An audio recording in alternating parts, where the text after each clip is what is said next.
Ladies and gentlemen, we are gathered here today at the 1992 Republican National Convention to choose our party's candidate for the upcoming presidential election. Today, I have the grand pleasure of introducing you one of the nation's most influential leaders and presidents, Mr. Ronald Reagan.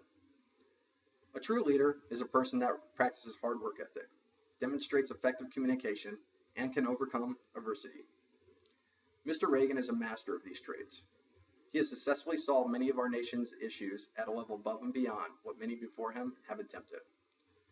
You cannot just look at his most recent accomplishments to label him a hardworking individual, because this trait was truly learned early on in his fruitful life. At the young age of 14 years old, Mr. Reagan's determined soul led him to his first job. It was a summer job where he was required to dig housing foundations for 35 cents an hour. But it did not just stop there. In his youth, when he worked as a lifeguard, he accumulated a total of 77 people that he himself rescued. And he was sure to continuously look for opportunities throughout his life. As many of you know, Mr. Reagan is often referred to as a great communicator. And this essential leadership skill was not learned during his terms as president nor as governor, but can be traced back to his early years where he worked as a sports radio announcer and acted in Hollywood films.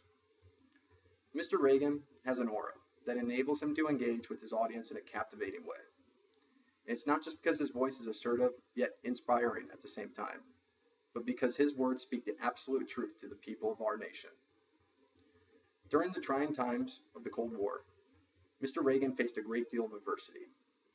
He was tasked with the impossible, but nevertheless reached an agreement with Mr. Gorbachev that eliminated intermediate-range nuclear missiles.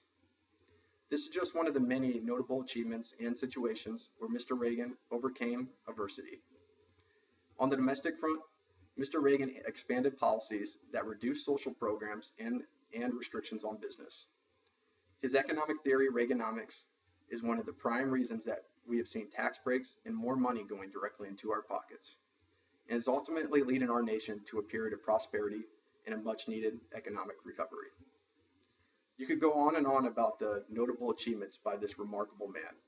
But ladies and gentlemen, without any further ado, please give a warm welcome to our nation's beloved former president, Mr. Reagan.